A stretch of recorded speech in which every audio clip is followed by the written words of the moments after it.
नमस्कार मित्रों, मैं आलोक मिश्रा। आज हम लोग बात करने वाले हैं एसआईआर के बारे में। Special intensive revision, history of SIR, special intensive revision के बारे में बात करने वाले हैं। ये एसआईआर जो पूरी तरीके से हर एक व्यक्ति के अंदर भय का माहौल बन गया है, भय का माहौल उत्पन्न कर रहा है कि इस एसआईआर से हमारी नागरिकता खतरे में आ रही है, हमारी नागरिकता खत्म हो जा रही है, हमारा नाम वोटर लिस्ट में नहीं आ रहा है। एसआईआर पूरी तरीके से एक माहौल बना चुका है, खौफनाक माहौल बना चुका है हर एक व्यक्ति के अंदर। हर एक व्यक्ति अपने डॉक्यूमेंट इकट्ठा करने में लगा हुआ है, हर एक व्यक्ति एसआईआर को लेकर डिस्टर्ब है, परेशान है।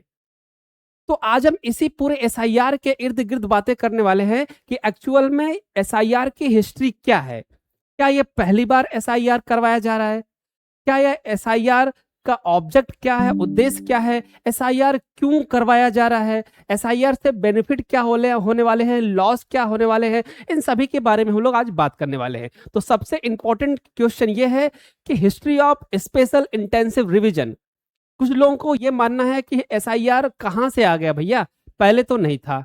एसआईआर जैसी आफत हमारे ऊपर क्यों गवर्नमेंट ने थोप दी? पहले एसआईआर नहीं होता था, पहले एसआईआर नहीं था, पहले की गवर्नमेंट एसआईआर नहीं करवाती थी। तो इन सभी के बारे में जितने भी आपके डाउट है माइंड में, सारे डाउट हम क्लियर करने वाले हैं एसआईआर के बारे में। चलिए स्टार्ट करते हैं history of special intensive revision.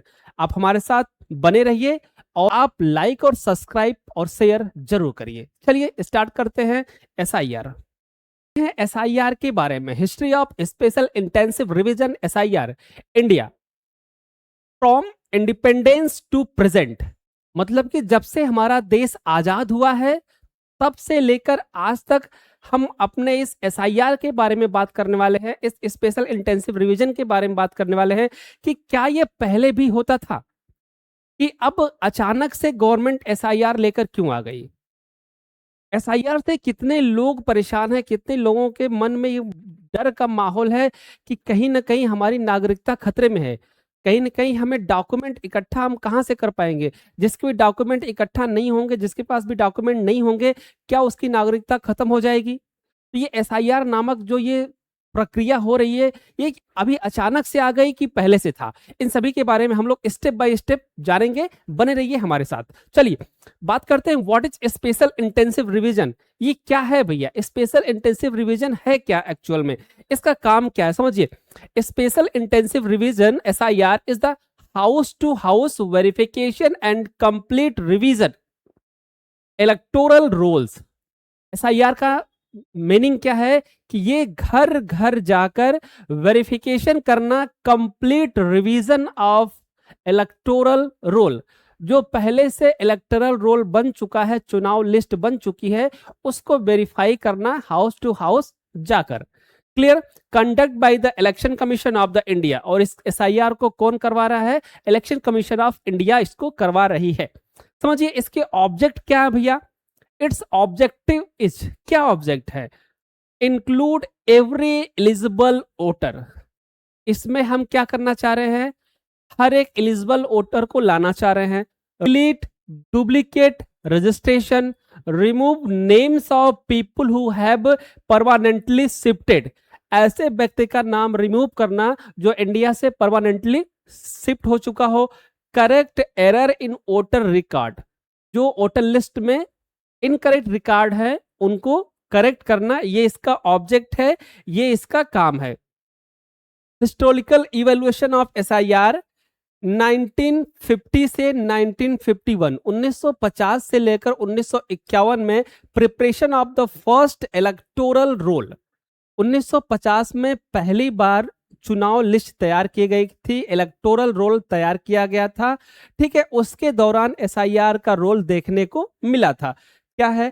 After India become a Republic on 26 January 1950, the election commission prepared the country's first electoral roll for the 1951-52 general election. जब आम चुनाव हुए थे तो उस समय इलेक्टोरल रोल बनाया गया था 1950 से 51 के बीच में। उसके फीचर क्या थे भैया? उसके फीचर थे massive door to door information over 170 million eligible voter.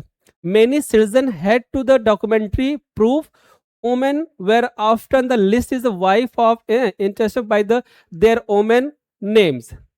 तो exercise become the foundation of the inter intensive revision. तो ये क्या भैया, ये इसका फाउंडेशन है, ये क्या है, इसका फाउंडेशन है। इसके आधार पे जो प्रेजेंट टाइम की प्रक्रिया हो रही है।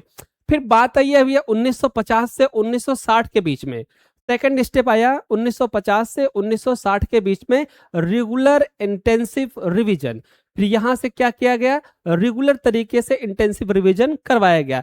During the first to decide the after independence the election commission frequently conduct intensive revision to the improve voter list because दोबारा जब 1950 से 1960 के बीच में इंसेंटिव रिवीजन कराया गया, एसआईआर कराया गया, तो उसमें क्या हो गया, वोटर लिस्ट को पूरी तरीके से इंक्रीज किया गया, सॉरी इंप्रूव वोटर लिस्ट को अच्छा बनाने के लिए किया गया। क्योंकि जब 51 में किया गया था तो रैंडम किया गया था, क्योंकि तब हम आजाद हुए थे, 1950 में ही हम क्या हुए थे, आजाद हुए थे, ठीक है। तो रैंडम हमारा ये क्या किया गया था, फोकस किया गया था। Clear.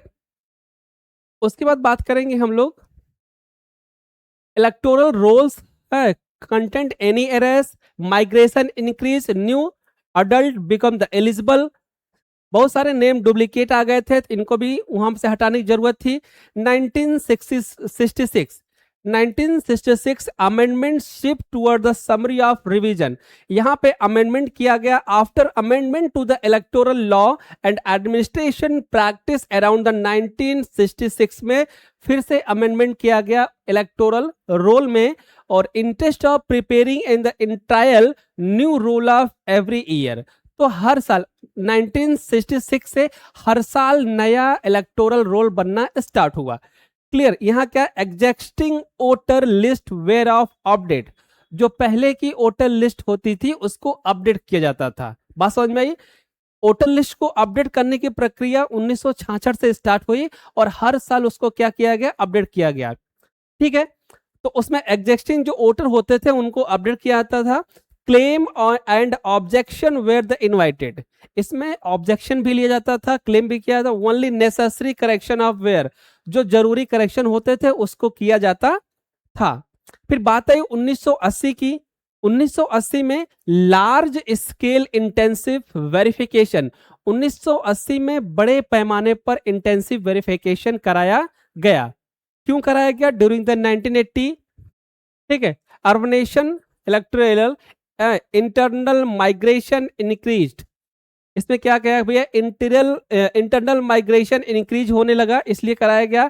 Complaint about the bogus voting and duplicate registration बढ़ने लगी, इसलिए यहां पे क्या किया, वेरिफिकेशन कराने की जरूरत पड़ी, ठीक है। बात आते हैं 2002-2004 में। 2002 और 2004 में पहली बार first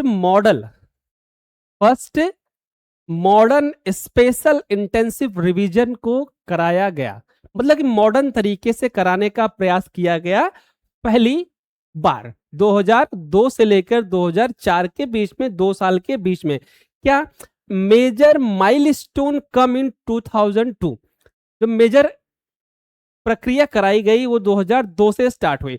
the election commission introduced A special revision of intensive nature under which official, क्या वेरीफाई एग्जिस्टिंग वोटर, हम जो पहले से वोटर है उनको वेरीफाई करेंगे, ओके। उसके बाद added the eligible new voter, और जो एलिजिबल वोटर है उनको हम क्या करेंगे, ऐड करेंगे। That is reason for the existing voters verify and add the new voter of the election. इसके बाद इसमें कहा गया करेक्ट पर्सन डिटेल, जो जितने भी लोग इलेक्टोरल डेटा में हैं उनकी डिटेल को करेक्ट किया जाएगा।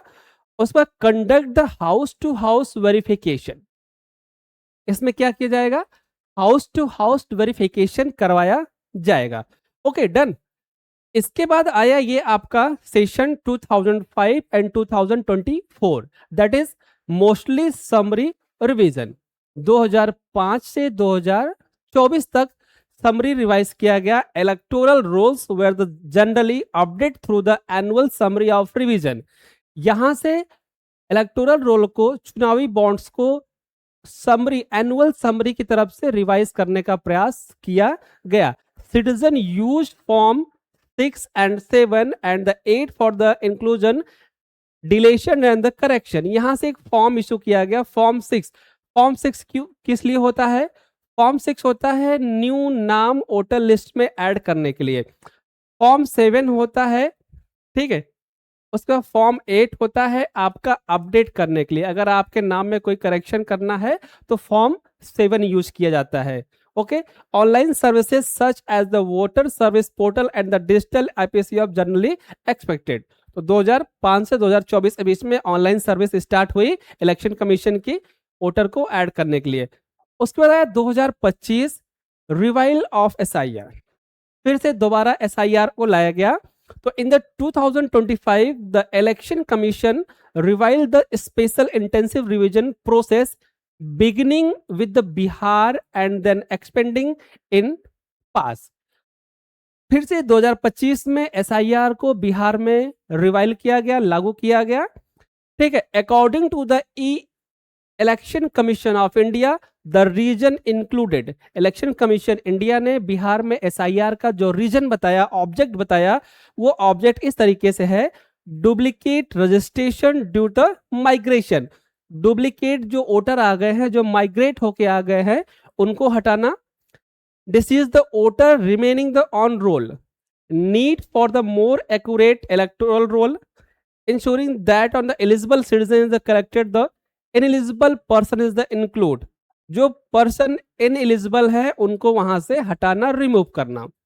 उसके बाद बात आई 2026 की। 2026 में फिर the election commission expanded the SIR across much of the India in the multiple phase.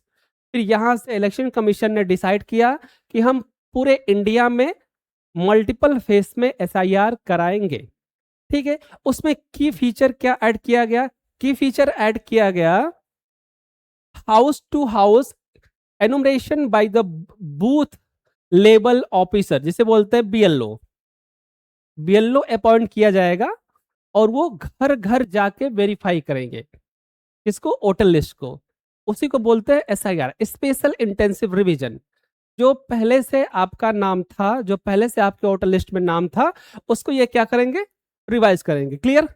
बात आती है second, assistance from the booth level agent. आपको बताएंगे, असिस्ट करेंगे, verification of the voter and detail, और आपके वोटर और डिटेल को क्या करेंगे? वेरीफाई करेंगे। Fest roll out covering must be state in the union territory with the schedule of adjust, और ये अपने तरीके से इसको क्या करेंगे? एडजस्ट करेंगे, ठीक है।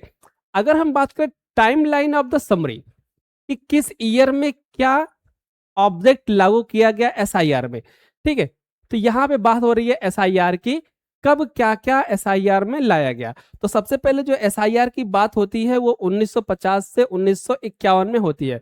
अभी आपने देखा जब असम में एसआईआर हो रहा था, एनआरसी हो रही थी, तो असम में जो डेटा लाया गया था वो 1950, जो गाइडलाइन इशू की गई थी 1950 और आपका 1971 और 1987, ये 3 डेटा रखा गया था। इन 3 डेटा के में अगर आपका नाम आ रहा है तो आप एसआईआर फॉर्म भर सकते हैं, आप एनआरसी में आपका नाम आएगा। अगर ये 3 डेटा में आपका नाम नहीं आ रहा है तो फिर आपका इसमें नाम नहीं आ पाएगा। क्लियर? ये 3 चीजें यहाँ पे रखी गई थी।